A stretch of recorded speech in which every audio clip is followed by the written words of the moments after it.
Assalamualaikum warahmatullahi wabarakatuh. Jumpa lagi dengan aku di channel aku, channel yang ngebahas tentang GERD, anxiety, asam lambung sesuai dengan pengalaman yang aku rasakan.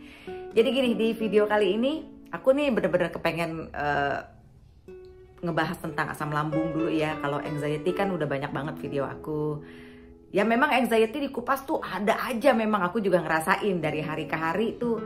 Ada aja bagaimana caranya untuk menyembuhkan anxiety ini. Ada aja caranya, ada aja polanya gitu. Tapi sekarang ini aku pengen bener-bener mengupas dari sisi si asam lambungnya ini. Kenapa sih masih kambuh aja gitu.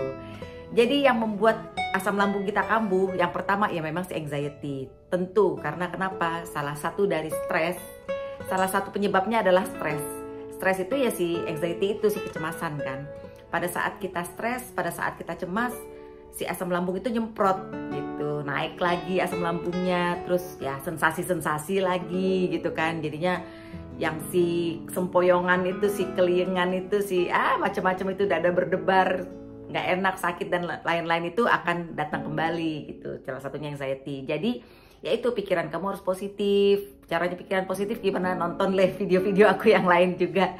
Di situ bagaimana cara berpikir untuk positif. Terus relaksasi untuk membuat pikiran ini jadi positif ya, salah satunya relaksasi. Jadi aku udah sering banget kasih komentar orang yang komentar di video aku bahwa dia masih stres, masih begini, masih begitu. Aku kasih tahu bahwa cari video relaksasi di YouTube itu banyak, gratis bertebaran.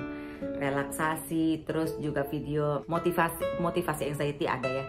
Terus audio hipnoterapi untuk anxiety, untuk ketakutan, itu banyak banget loh di YouTube.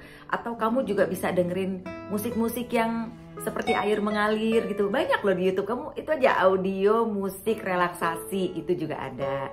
Jadi kamu saat dengerinnya terus kamu santai gitu. Terus pikirannya itu bener-bener diajak untuk dengerin si relaksasinya ini gitu loh.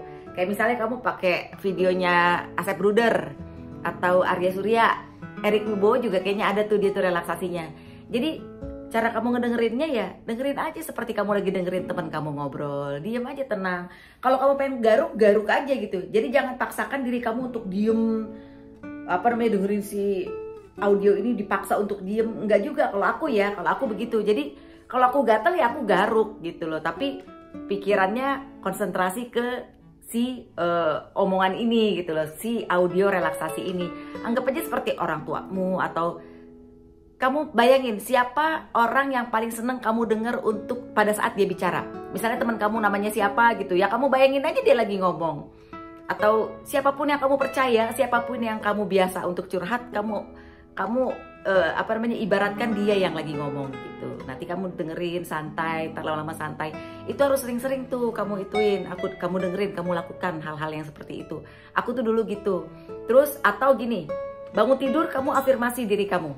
Afirmasi secara positif. Contoh afirmasi positif gini misalnya. Pas bangun tidur setelah berdoa yang alhamdulillah hilazi ahyana badama itu kan udah selesai. Terus yang seperti yang aku contohin yang di video aku yang sebelumnya tuh, yang sembuh anxiety dengan cara Islam itu. Nah, kamu lihat di situ aku bangun pagi itu berdoanya gimana. Terus setelah itu langsung aku afirmasi diri aku. Aku sehat, aku kuat. Banyak keajaiban yang terjadi dalam diriku, aku sembuh. Aku sehat, aku kuat. Banyak yang terjadi keajaiban dalam diriku dan aku sembuh. Terus afirmasi. Ya minimal 20 kali, 30 kali kamu ngomong sendiri sama diri kamu seperti itu. Afirmasi bahwa kamu sehat dan keajaiban sehat itu akan ada di diri kamu. Itu ya, itu yang pertama ya. Terus yang kedua sekarang, pola makan. Nah, ini pola makan nih. Jadi gini, waktu aku masih bener-bener lagi sensitif-sensitifnya, aku makan agak di 3/4 bubur gitu ya. Jadi nasinya terus dibikin aku jadi agak lembek sedikit supaya enak gitu nelennya. Terus si lambungnya juga nggak bekerja secara ketat banget gitu. Jadi buat kalian yang bener-bener masih sensitif banget, pagi-pagi ini kalau aku ya, pagi-pagi aku minum madu. Terus makan nasi pakai telur rebus doang. Aku nggak pakai sayur, nggak pakai apapun karena masih bingung kan sebenarnya kan makanan-makanan apa aja yang aku tuh nggak cocok. Jadi aku kebetulan cocoknya ya memang sama telur rebus gitu. Jadi aku minta sama si Mbak, aku khusus dibikinin di satu rice cooker nasi yang lembek, yang 3/4 bubur, terus telur di situ, kasih ayam lah dikit gitu. Jadi dan ingat jangan banyak rempah-rempah ya, kayak lada apa segala macam, itu berhentiin dulu. Bener-bener aku waktu itu cuma pakai serai sedikit, serai itu juga cuma sedikit doang, daun salam sedikit, terus sama garam. Jadi enggak yang pedes-pedes gitu, kayak even jahe juga aku enggak waktu itu. Jadi bener-bener aku masih nggak tahu apa yang harus aku makan. Jadi itu aja yang aku makan.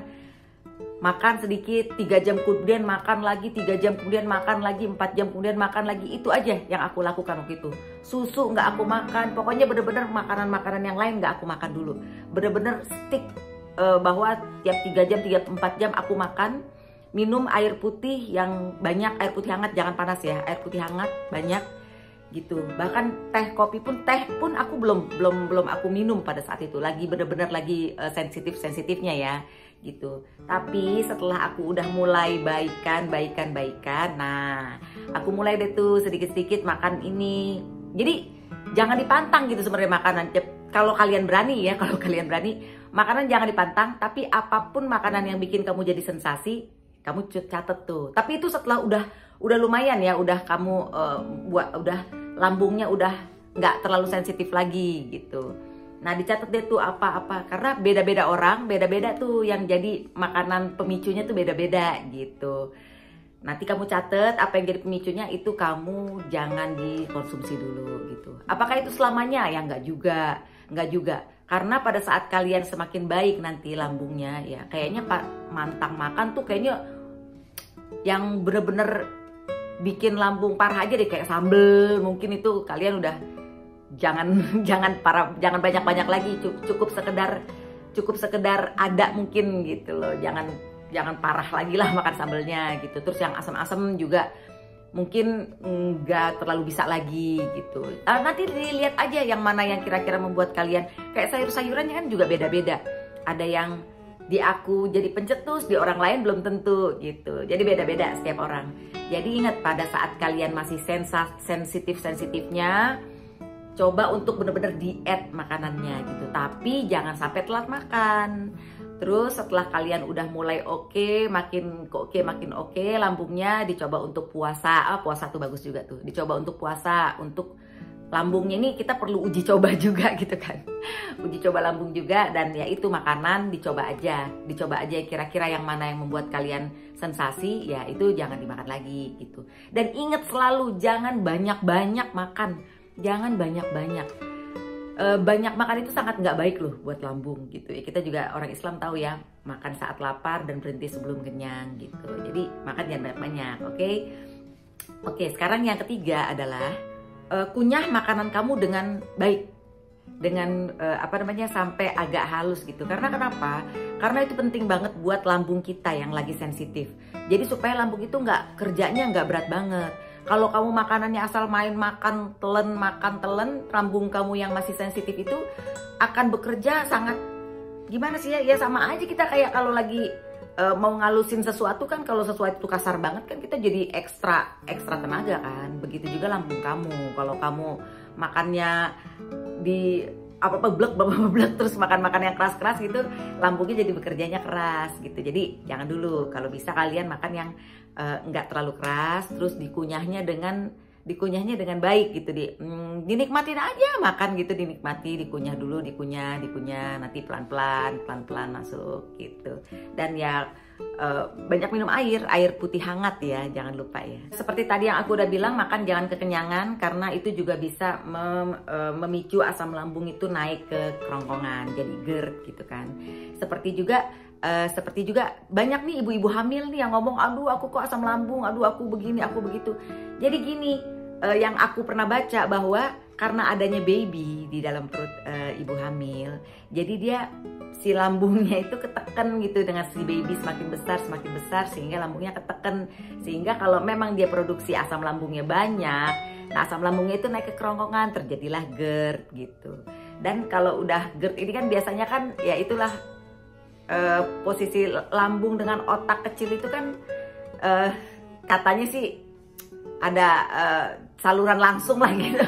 Saluran langsung gitu lah, pokoknya seperti itulah gitu loh. Jadi pada saat lambung itu memberikan signal bahwa aduh lambungnya nggak enak, nah si otak amigdala ini langsung memberikan signal kecemasan, yaitu dia tuh yang kita kadang-kadang jadi pusing gitu kan. Ih apa nih lo kok tiba-tiba pusing, lo kok tiba-tiba jantung deg-degan apa gitu. Itu si amigdala itu tuh yang kasih kode ke tubuh kita sehingga kita timbul kecemasan yang berlebihan gitu. Jangan kaget kalau tiba-tiba jadi kayak ada asam lambung naik, ya emang begitu karena besarnya bayi di dalam tubuh ibu hamil sehingga menekan si lambung ya. Jadi nggak apa-apa, itu nggak apa-apa sama sekali buat ibu hamil. Jangan kaget, jangan bingung. Asam lambung tidak berbahaya, tidak berbahaya sama sekali. Itu biasa, itu asam lambung, bukan penyakit-penyakit yang berbahaya. Oke, jadi cuma tinggal kita cara berpikir kita aja yang kita benerin, banyak direlaksasi gitu ya. Posisi tidur kalian juga harus diatur karena kalau bisa tidur tuh jangan sejajar dari kepala sampai ke perut tuh jangan, kalau bisa jangan sejajar, tapi kalian ganjel posisi tidurnya. Jadi kepala tuh kalau bisa lebih tinggi daripada si perut kita, daripada si lambung. Supaya kenapa? Supaya mencegah jangan sampai pada saat kalian tidur tuh si asam lambung tuh naik gitu.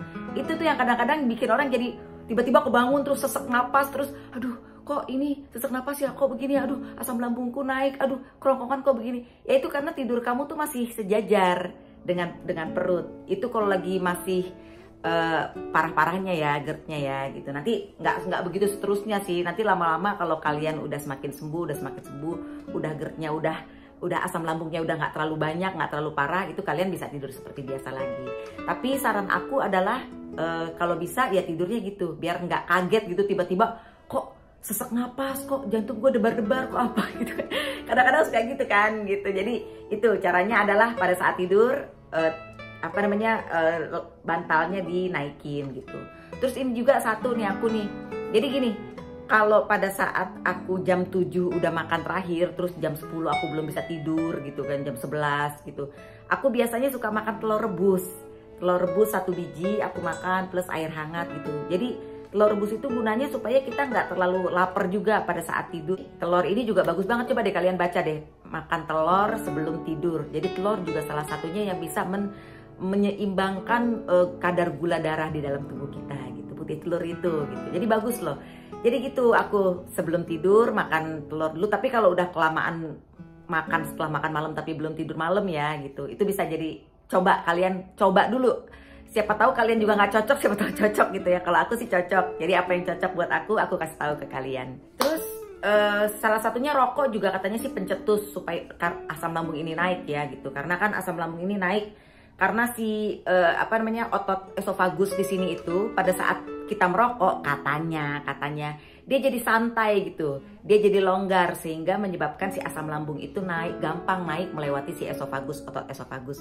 Kalian udah tahu kan otot esofagus kan, otot yang kalau kita makan dia akan membuka sendiri, pada saat makanan turun dia akan langsung menutup gitu loh. Pada saat apa aja mau masuk dia akan ngebuka sendiri, nanti dia menutup lagi. Nah otot itulah yang sekarang jadi bermasalah gitu loh sama kita gitu ya. Pencetusnya banyak ya, karena insomnia bisa jadi, karena kita makannya nggak bener bisa jadi, karena stres bisa jadi, sehingga si ototnya ini udah nggak bagus lagi, asam lambung gampang naik ke atas. Itu yang namanya GERD ya, kalau sampai naik ke atas tuh GERD ya gitu.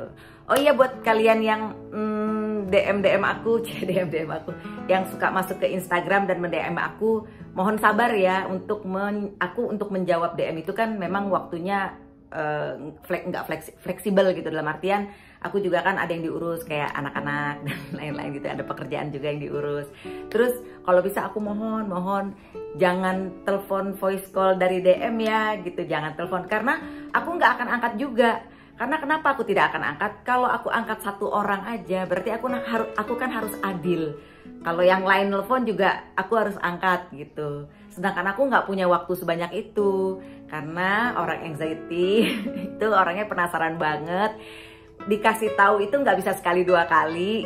Ya, karena lebih percaya sama yang negatif gitu loh dibanding dengan yang positif. Padahal kalian bisa lihat bahwa aku bisa begini aja. Ini adalah contoh gitu loh, sampel. Aku ini sampel bahwa Dulu aku parah, aku bisa begini sekarang, jadi terus aku bikin video untuk memberikan kalian motivasi. Jadi lihat aja di aku bisa, kalian pasti bisa gitu. Bang Erik Wibowo bisa, kalian pasti bisa. Pak Suyono Listrik bisa, kalian pasti bisa. Rohimat Jaya Saputra bisa, kalian pasti bisa. Jadi kalian jangan berpikir bahwa ya mungkin mereka mungkin punya pendidikan enggak ada semuanya. Semuanya hanya ada di otak dan ada di hati kamu. Kamu benar-benar mau berubah atau enggak? Kalau kamu mau berubah ya kamu harus terima. Gitu. Adanya sih di situ ya. Jadi aku mohon banget maaf yang DM voice call DM jangan. Karena aku nggak akan angkat juga, belum tentu ada waktunya juga gitu. Semoga video ini bermanfaat. Insya Allah kamu boleh ketik komentar kamu. Nanti aku bikin video. Insya Allah kalau misalnya aku lihat komentar kamu terus penting banget, udah aku akan bikin videonya untuk kamu. Oke, sampai di sini dulu. Insya Allah bermanfaat. Assalamualaikum warahmatullahi wabarakatuh.